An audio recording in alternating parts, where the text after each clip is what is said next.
Imagine it's 1920. You've just been told you have syphilis.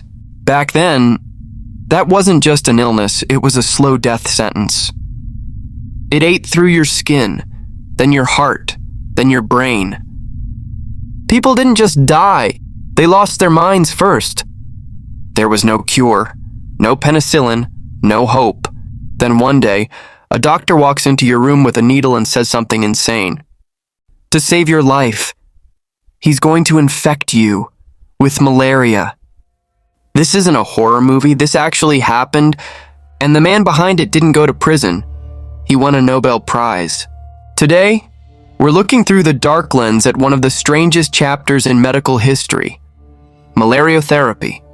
Back then, doctors weren't cruel, they were desperate. Syphilis was known as the great imitator. By the final stage, patients shook uncontrollably. They believed they were kings. Then, they couldn't move at all. Mental hospitals were overflowing. Doctors tried everything. Mercury rubbed into the skin, heat chambers that nearly cooked patients alive. Nothing worked. Then an Austrian psychiatrist named Julius Wagner-Jauregg noticed something strange. When syphilis patients caught other illnesses that caused high fevers, their symptoms sometimes faded, not cured, but quieter. That's when he realized something disturbing. Doctors didn't have the weapon to fight syphilis. The human body did. Heat. The idea was brutal, but simple. The bacteria that causes syphilis can't survive extreme heat.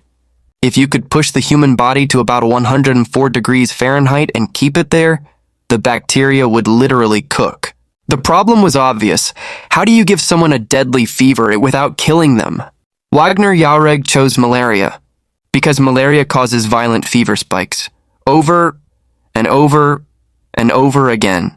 And in 1917, doctors already knew how to stop malaria: quinine. So the plan was this: inject the patient with malaria, let them suffer through 10 to 12 brutal fever cycles. Then, once the syphilis was burned out, treat the malaria. It was medicine by calculation, and sometimes execution. The results shocked everyone. In his early trials, 6 out of 9 patients improved. In a world where syphilis meant certain death, this felt like a miracle. In 1927, Wagner-Jauregg was awarded the Nobel Prize. But there was a price. Around 15% of patients didn't survive the malaria itself. They were cured of syphilis and killed by the treatment. This practice spread across the US, Europe, and parts of Africa. It continued for decades, until the 1940s. That's when penicillin arrived. Suddenly, you didn't need to infect someone with a parasite to save them. You just needed a shot of mold juice. Malariotherapy disappeared almost overnight. Today, deliberately infecting a patient with a deadly disease sounds unthinkable, but back then, it was the only light in a very dark room. The history of medicine isn't clean. It isn't polite. Sometimes, progress looks like choosing the lesser nightmare. So here's the real question. Did this doctor deserve the Nobel Prize, or did he cross a line that never should have been crossed? This is DarkLens Explained.